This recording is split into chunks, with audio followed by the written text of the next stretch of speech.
चारों युग में हनुमान जी के ही प्रताप से जगत में उजियारा है। हनुमान को छोड़कर और किसी देवी देवता में चित्त धरने की कोई आवश्यकता नहीं है। द्वंद्व में रहने वाले का हनुमान जी सहयोग नहीं करते हैं।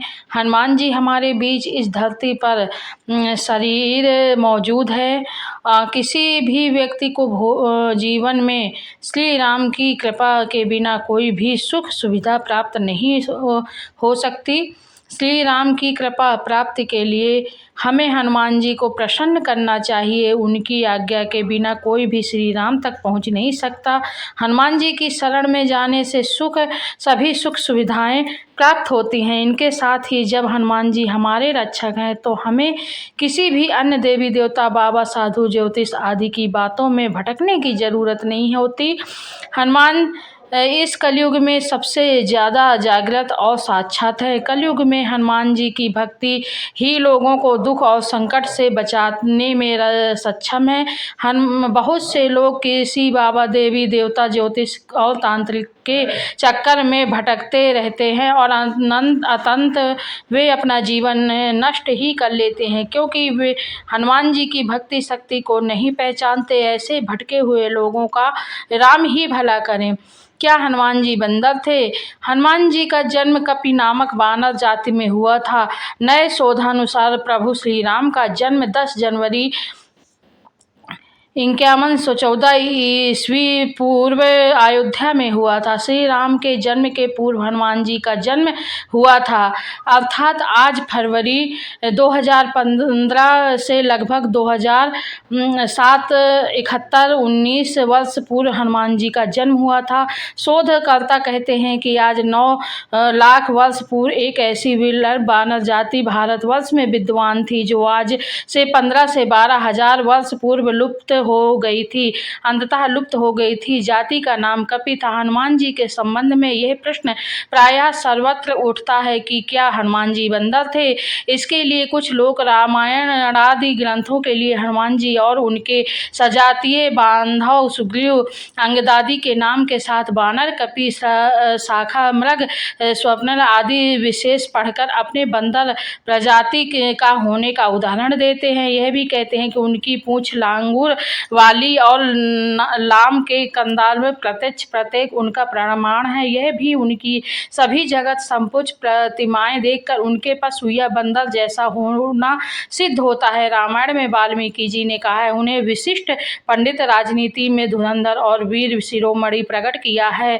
वही उनको लोमस और पुष्पधारी भी शांतता प्राणों में व्यक्त किया है। दरअसल आज से 9 लाख वर्ष पूर्व मानव की एक ऐसी जाति थी जो मुख और पूंछ से बानर समान नजर आती थी, लेकिन उस जाति की बुद्धिमत्ता और शक्ति मानव से कहीं ज्यादा थी। अब वह जाति भारत में तो दुर्भाग्यवश विनष्ट हो गई, परंतु बाली द्वीप में अब भी पुष्पधारी जंगली मनुष्यों का अस्तित्व विद्यमान है, जिनकी पूंछ प्रायः 6 इंच के लगभग अवशिष्ट रह गई है।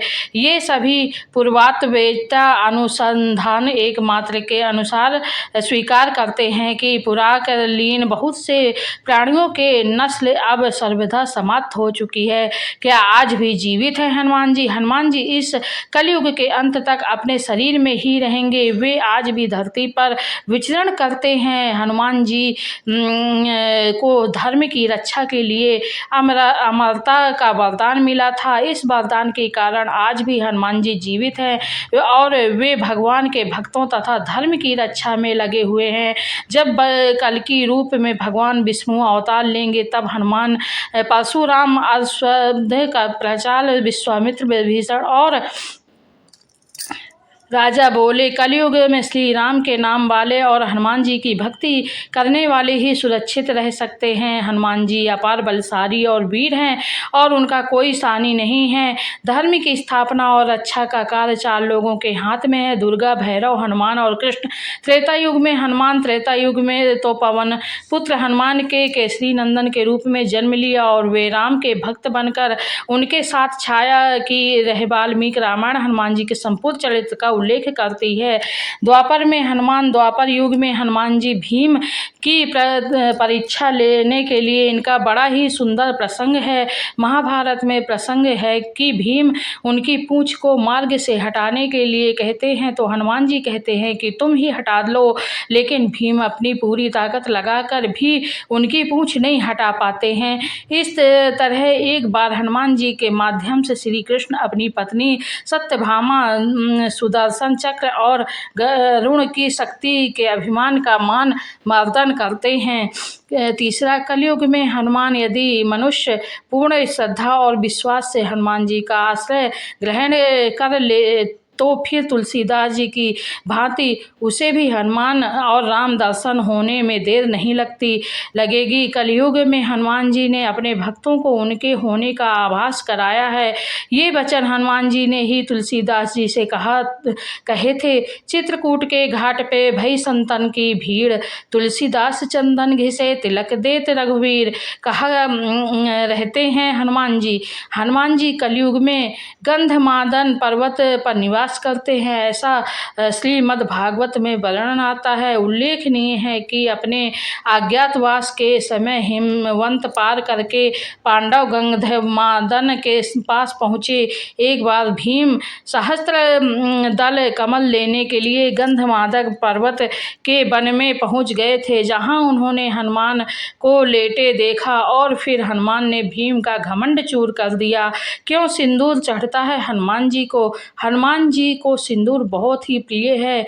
इसके पीछे ये कारण बताया जाता है कि एक दिन भगवान हनुमान जी माता सीता के कक्ष में पहुँचे। उन्होंने देखा माता लाल रंग की कोई चीज़ मांग में सजा रही हैं। हनुमान जी ने एक माता से पूछा, तब माता ने कहा कि इसे लगाने से प्रभु राम की आयु बढ़ती है और प्रभु का स्नेह प्राप्त होता है। तब हनुमान जी ने सोचा, जब माता इतना ऐसा सिंदूर लगाकर प्रभु का इतना स्नेह प्राप्त कर रही हैं, तो अगर मैं इससे ज़्यादा लगाऊं तो मुझे प्रभु का स्नेह प्यार और ज़्यादा प्राप्त होगा और प्रभु की आयु भी लंबी होगी। ये सोचकर उन्होंने अपने सारे शरीर में सिंदूर का लेप लगा लिया। इसलिए कहा जाता है कि भगवान हनुमान जी को सिंदूर लगाना बहुत पसंद है। पहली हनुमान स्तुति। हनुमान जी की प्रार्थना में तुलसीदास जी ने हनुमान चालीसा, बजरंग बाण, हनुमान बहुक आदि अनेक स्तोत्र लिखे हैं, लेकिन हनुमान जी की पहली स्तुति किसने की थी? तुलसीदास जी के पहले भी कोई संतों का साधुओं ने हनुमान जी की श्रद्धा में स्तुति लिखी है, लेकिन क्या आप जानते हैं सबसे पहले हनुमान जी की स्तुति किसने की थी? जब हनुमान जी लंका का दहन कर रहे थे तब उन्होंने अशोक वाटिका को इसलिए नहीं जलाया क्योंकि वहां सीता जी को रखा गया था। दूसरी ओर उन्होंने विभीषण का भवन इसलिए नहीं बचाया क्योंकि विभीषण के भवन के द्वार पर तुलसी का पौधा लगा था। भगवान विष्णु का पावन चिन्ह शंख चक्र और गदा भी वहाँ बना हुआ था। सबसे सुखद तो यह कि उनके घर के ऊपर राम नाम अंकित था। यह देखकर हनुमान जी ने उनके भवन को नहीं जलाया। विभीषण के शरण याचना करने पर सुग्रीव ने श्री राम से उसे शत्रु का भाई का वह दुष्ट बताकर उनके प्रति आशंका प्रकट की और उसे पकड़कर दंड देने का सुझाव दिया। हनुमान जी ने उसे दुष्ट की वजह शिष्ट बताकर शरणागति देने के लिए वकालत की। इस पर श्री राम जी ने विभीषण को शरणागति न देने के सुग्रीव के प्रस्ताव को अनुचित बताया और हनुमान जी ने कहा कि आपका विभीषण तो शरण देता तो ठीक है, किंतु उसे शिष्ट समझना ठीक नहीं है। इस पर श्री तुलसी हनुमान जी ने कहा कि तुम लोग विभीषण को ही देखकर अपना विचार प्रकट कर रहे हो, मेरी ओर से भी तो देखो मैं क्यों और क्या चाहता हूँ। फिर कुछ देर हनुमान जी ने रुक कर कहा, जो एक बार विनीत भाव से मेरी शरण की याचना करता है और कहता है मैं तेरा हूँ, उसे मैं अभयदान प्रदान कर देता हूँ। यह मेरा व्रत है, इसलिए विभीषण तो अवश्य शरण दी जानी चाहिए। इंद्रादि देवताओं के बाद धरती पर सर्वप्रथम विभीषण ने ही हनुमान जी की शरण लेकर उनकी स्तुति की थी। विभीषण को भी हनुमान जी की तरह चिरंजीवी होने का वरदान मिला है। वे भी आज शरीर जीवित है। विभीषण ने हनुमान जी की स्तुति में एक बहुत ही अद्भुत और अचूक स्तोत्र की रचना की है। विभीषण द्वारा रचित इस स्तोत्र को हनुमान बड़वानल स्तोत्र कहते हैं। हनुमान की शरण में भय विमुक्त जीवन। हनुमान जी ने सबसे पहले सुग्रीव को बाली से बचाया और सुग्रीव को श्री राम से मिलाया। फिर उन्होंने विभीषण को रावण से बचाया और उनको राम से मिलाया। हनुमान जी की कृपा से ही दोनों को ही भय मुक्त जीवन और राजपद मिला। इसी तरह हनुमान जी ने अपने जीवन में कई राक्षसों और साधु संतों को भय मुक्त और जीवन मुक्त किया। हनुमान जी की पत्नी का नाम क्या आपने कभी सुना है कि हनुमान जी का विवाह भी हुआ था? आज तक यह बात लोगों से छिपी रही, क्योंकि लोग हिंदू शास्त्र नहीं पढ़ते और जो पंडित या आचार्य शास्त्र पढ़ते हैं वे ऐसी बातों का जिक्र नहीं करते हैं। लेकिन आज हम आपको बता रहे हैं हनुमान जी का एक ऐसा सच जिसको जानकर आप रह जाएंगे हैरान।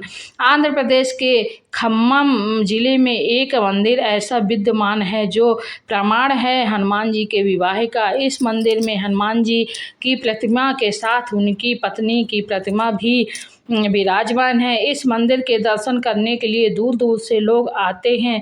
माना जाता है कि हनुमान जी के उनकी पत्नी के साथ दर्शन करने के बाद पति पत्नी के बीच चल रहे सारे विवाद समाप्त हो जाते हैं। उनके दर्शन के बाद जो भी विवाद की शुरुआत करता है उसका बुरा होता है। हनुमान जी की पत्नी का नाम सुवचला था। वैसे तो हनुमान जी बाल ब्रह्मचारी हैं और आज भी वे ब्रह्मचर्य के व्रत में ही हैं। विवाह करने का मतलब यह नहीं कि वे ब्रह्मचारी नहीं हैं। कहा जाता है कि पराशर संहिता में हनुमान जी का किसी खास परिस्थिति में विवाह होने का जिक्र है। कुछ विशेष परिस्थितियों के कारण ही बजरंगबली को सुवचला के साथ विवाह बंधन में बंधना पड़ा। इस संबंध में एक कथा है कि हनुमान जी के भगवान ने भगवान को अपना गुरु बनाया था। हनुमान जी भगवान सूर्य से अपनी शिक्षा ग्रहण कर रहे थे। सूर्य कहीं रुक नहीं सकते थे, इसलिए हनुमान जी को सारा दिन भगवान सूर्य के रथ के साथ साथ उड़ना पड़ता था और भगवान सूर्य उन्हें तरह तरह की विद्याओं का ज्ञान देते थे। हनुमान जी को ज्ञान देते समय सूर्य के सामने एक दिन धर्म संकट खड़ा हो गया। कुल 9 तरह की विद्याओं में से हनुमान जी को उनके गुरु ने 5 तरह की विद्याएं तो सिखा दी, लेकिन बची 4 तरह की विद्याएं और ज्ञान ऐसे थे जो केवल किसी विवाहित को ही सिखाए जा सकते थे। हनुमान जी पूरी शिक्षा लेने के प्रण कर चुके थे और इससे कम पर वे मानने को राजी नहीं थे। इधर भगवान सूर्य के सामने संकट था कि वे धर्म के अनुशासन के कारण किसी अविवाहित को कुछ विशेष विद्याएं नहीं सिखा सकते थे। ऐसी स्थिति में सूर्य देव ने हनुमान जी को विवाह की सलाह दी। अपने प्रण को पूरा करने के लिए हनुमान जी ने विवाह करने की सोची, लेकिन हनुमान जी के लिए वधू कौन हो और कहाँ से वह मिलेगी, इसे लेकर सभी सोच में पड़ गए। ऐसे में सूर्यदेव ने अपनी परम तपस्वी और तेजस्वी पुत्री सुवचला को हनुमान जी के साथ शादी के लिए तैयार कर लिया। इसके बाद हनुमान जी ने अपनी शिक्षा पूर्ण और सुवचला सदा के लिए अपनी तपस्या में रत हो गई। इस तरह हनुमान जी भले ही शादी के बंधन में बंध गए हों, लेकिन शारीरिक रूप में वे आज भी एक ब्रह्मचारी हैं। हनुमान दर्शन और कृपा। हनुमान जी बहुत ही जल्द प्रसन्न होने वाले देवता हैं। उनकी कृपा आप पर निरंतर बनी रहे, इसके लिए पहली शर्त यह है कि आप मन, वचन और कर्म से पवित्र रहें, अर्थात कभी भी झूठ न बोलें, किसी भी प्रकार का नशा न करें, मांस न खाएं और अपने परिवार के सदस्यों से प्रेम पूर्व संबंध बनाए रखें। इसके अलावा प्रतिदिन श्री हनुमान चालीसा या हनुमान बड़वालर स्तोत्र का पाठ करें। मंगलवार और शनिवार के दिन हनुमान जी को चोला चढ़ाएं। इस तरह से ये कार्य करते हुए नीचे लिखे उपाय करें। हनुमान जयंती या महीने के लिए किसी भी मंगलवार के दिन सुबह उठकर स्नान कर साफ कर कपड़े पहने, लोटा जल लेकर हनुमान जी के मंदिर में जाएं, 1 लोटा, और उस जल से हनुमान जी की मूर्ति को स्नान कराएं। पहले दिन 1 दाना साबुत उड़द का हनुमान जी के सिर पर रखकर 11 परिक्रमा करें और मन ही मन अपनी मनोकामना हनुमान जी को कहें। फिर वह उड़द का दाना लेकर घर लौट आएं तथा उसे अलग रख दें। दूसरे दिन से 11 उड़द का दाना रोज बढ़ाते रहें तथा लगातार यही प्रक्रिया करते रहें। 41 दिन 41 दाने रखने के बाद 42वें दिन से 11 दाना कम करते रहें। जैसे 42वें दिन में 40, 43वें दिन 39, 18वें दिन 18 अनुष्ठान पूर्व उसी रात से हनुमान जी स्वप्न में दर्शन देकर साधन को मनोकामना पूर्ण करेंगे, आशीर्वाद देंगे। हनुमान जी सबको आशीर्वाद दें, सबका कल्याण करें। जय श्री राम, जय हनुमान जी। अगर मेरा वीडियो पसंद आया आपको तो लाइक शेयर सब्सक्राइब करिएगा। अगर सब्सक्राइब कर चुके हैं तो थैंक यू, बाय बाय, फिर मिलते हैं। जय श्री राम।